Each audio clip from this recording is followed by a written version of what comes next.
अस्सलाम वालेकुम।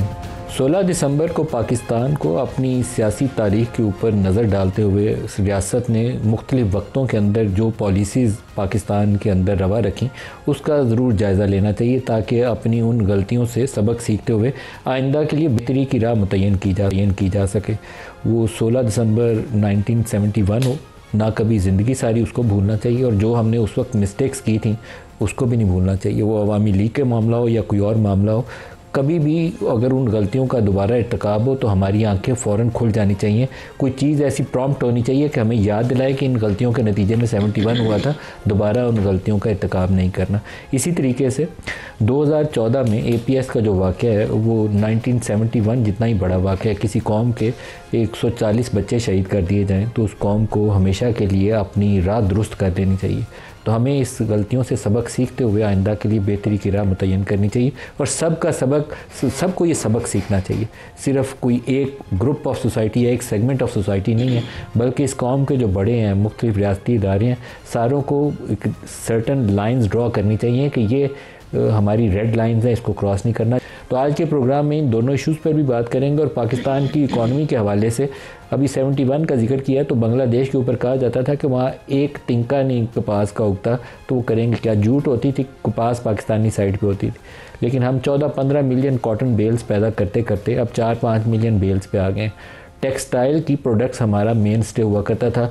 आज से 20 साल पहले भी कोई 15-16 बिलियन डॉलर की हम टेक्सटाइल की बरामदात करते थे, अभी भी खैर से उतनी ही करते हैं।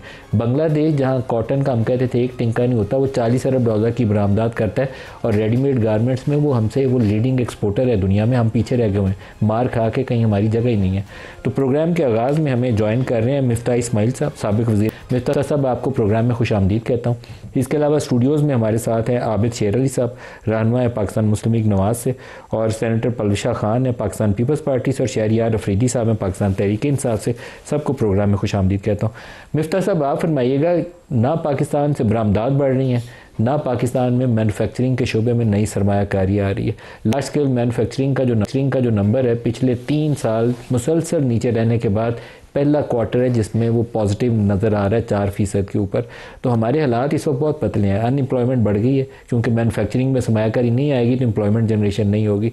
तो कौन सा ऐसा शोबा है जिसमें हम तरक्की लोगों को बताएं कि बेहतरी हो रही है, आगे बढ़ रहा है पाकिस्तान? नदीम भाई शुक्रिया। देखें, सच्ची बात यह है कि 2-3 साल पहले हम एक जगह पे आ गए थे जहाँ पे डिफ़ॉल्ट का चांस था। जब PDM की हुकूमत आई, पेट्रोल हम बड़ा महंगा सस्ता बेच रहे थे, दुनिया में बहुत महंगा हो गया था। दुनिया में उस वक्त $110 का पेट्रोल था, जो आज $59 का है अभी ब्रांड जो अगर आप देखें तो।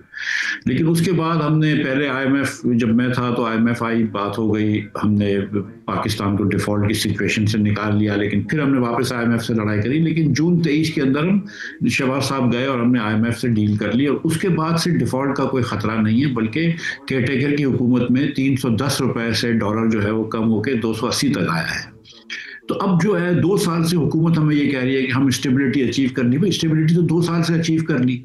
वो कह रहे हैं कि हमारे डायरेक्शन सही है। अगर डायरेक्शन सही होता तो अनएम्प्लॉयमेंट नहीं बढ़ रही होती, अगर डायरेक्शन सही होता तो पॉवर्टी नहीं बढ़ रही होती, अगर डायरेक्शन सही होता तो डेट इतनी तेज़ी से नहीं बढ़ रही होती। सो द थिंग इज़ कि हमको ये बात समझनी चाहिए कि हम जिस चाबी से ये ताला खोल रहे हैं, ये चाबी गलत चाबी है। चाहे हम क्या करते हैं कि लोग बदल लेते हैं कि भाई आप नदीम मलिक साहब चाबी इस्तेमाल कर लें, फिर मिफ्ता इस्माइल इस्तेमाल कर लें, फिर वक़ास इस्तेमाल कर लें। इससे नहीं होगा, हमको ये चाबी बदलनी होगी। मतलब ये कि रिफॉर्म्स करने होंगे, स्ट्रक्चरल चेंजेस लाने होंगे। हमने शख्सियतें बदल ली, लेकिन हमने देखा कि पाकिस्तान आगे नहीं बढ़ रहा है।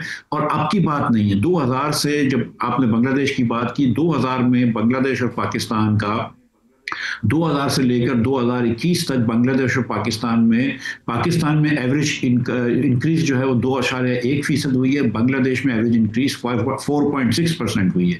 अगर 2000 से 2025 तक का अगर आप ले लें, तो अगर 1 लाख रुपए की तनख्वाह बांग्लादेशी और पाकिस्तानी की थी सन 2000 में, तो आज पाकिस्तानी की तनख्वाह 1.5 लाख है और बांग्लादेशी तनख्वाह 2.25 लाख है। तो वो इतना आगे निकल गए। इसकी वजह यह है कि हम बिल्कुल आगे नहीं जा रहे, पिछले 2-3 सालों में हम पीछे जा रहे हैं। तो जब तक हम एक फंडामेंटल चेंज नहीं लेकर आएंगे हमारी हुक्मरानी के अंदर, हमारे स्ट्रक्चर ऑफ गवर्नेंस में, हम शख्सियात बदलते रहे, पार्टियां बदलती रहे, इलेक्शंस करवाते रहे, लेकिन हम आगे नहीं जा सकेंगे। सर क्या करें, कोई इस्लाह का रास्ता भी तो होना चाहिए ना। इकोनॉमिक रिफॉर्म्स हम नहीं कर पाए। 1990 से मैंने ये इकॉनमी कवर करनी शुरू की थी। इस अरसे से 35 सालों में हमने कुछ 7-8 IMF के प्रोग्राम किए हैं। वो जब तक हमें किस्त चाहिए होती है ना, मर रहे होते हैं हम उसके, वो 100-200 मिलियन डॉलर की खातिर, तब तक तो हम वो सारा कुछ, वो कहता है पेट्रोल बढ़ा दो, हम कहते हैं बढ़ा देते हैं, हमने रिफॉर्म कर दी। रिफॉर्म नाम की हम कोई चीज़ नहीं करते, स्टेबलाइजेशन मेजर्स करते हैं जो IMF डिक्टेट करता है। तो हमारी राह कभी दुरुस्त थी नहीं, ना है आज भी। और गुजारिश ये है नदीम भाई, अफसोस की बात यह है कि अब ये आईएमएफ का प्रोग्राम जो 1.5 साल हो गए हैं, 1.5 साल और चल जाएगा। हम 3 साल आईएमएफ के प्रोग्राम में रहेंगे, लेकिन ना कोई आईएमएफ की ऐसी कंडीशन है, ना हमारी ऐसी सूरत हाल है कि ये आखिरी आईएमएफ प्रोग्राम होगा। इसके 1 साल बाद, 1 साल थोड़ी सी हम स्प्लर्जिंग करेंगे, खर्चा करेंगे, 1 साल बाद हमको फिर आईएमएफ में खड़ा होना पड़ेगा। हमको यहाँ पे जो हमको कैपेसिटी बनानी थी, जो हमको बरामदात को बढ़ाना था, वो हम नहीं बढ़ा सके। आज पाकिस्तान के अंदर इस पूरे खित्ते में और हम पल्ला ममालिक में हम सबसे महंगी बिजली बेचते हैं, सबसे महंगी गैस बेचते हैं और सबसे ज़्यादा टैक्स रेट्स हैं। अब आप फिर उसके बाद सोचते हैं यार इन्वेस्टमेंट क्यों नहीं आ रही। इन्वेस्टमेंट इसलिए नहीं आ रही कि आपने वो कंडीशंस ही नहीं दी है। हर मुल्क जो है वो आपसे ज़्यादा अच्छी कंडीशंस दे सकता है, तो आप कैसे compete कर सकते हैं।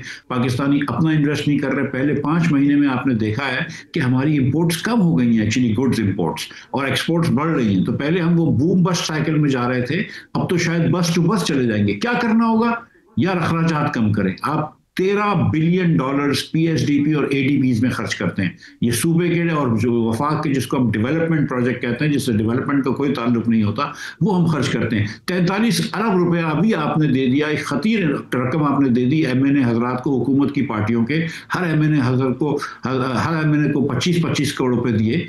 वो 25 करोड़ रुपए अगर आप नहीं देते हर MNA को, 43 अरब रुपए बचा लेते, तो इससे आप 8% नौकरी पेशा लोगों का टैक्स कम कर सकते थे, या इससे आप 3 लाख रुपए से कम तनख्वाह लेने वाले का 25% टैक्स कम कर सकते थे। लेकिन आपने वो रिलीफ नहीं दिया लोगों को। आपकी प्रायोरिटीज नहीं है, आपने अपना अखराजात कम नहीं करे। अगर वफाक और सूबे दोनों अपने अखराजात नहीं कम करते, आप NFC अवार्ड नहीं करते, आप निजकारी नहीं करते, आप कुछ वजारतें डिवॉल्व नहीं करते, आप जो नेशनल फाइनेंस पैक्ट IMF कहता है वो नहीं करते, आप कुछ भी आगे नहीं बढ़ सकेंगे। आपको IMF 2 साल से चिल्ला के कह रहा है कि एग्रीकल्चर पर टैक्स लगाओ, आप वो नहीं लगाते। लेकिन जहां नौकरी पेशा लोगों के ऊपर जिनकी गर्दन पतली होती है, आप टैक्स लगा देते हैं। IMF आपको कह रहा है कि अखराजात कम करो, वो तो आप नहीं करते। ना आप NFC अवार्ड कर सकें, एक पैसे की प्राइवेटाइजेशन नहीं की। और ये जो PIA की प्राइवेटाइजेशन अभी हो रही है, इसको भी हमने लास्ट टाइम फेल करवाया था जानबूझ के, और अब आपको पता है कि पीछे से कौन करवा रहा है, तब जाके ये होगी इंशाल्लाह। बहुत शुक्रिया आपका मिफ्ता इस्माइल साहब। मैं इस्लामाबाद इसकी तरफ आऊँगा।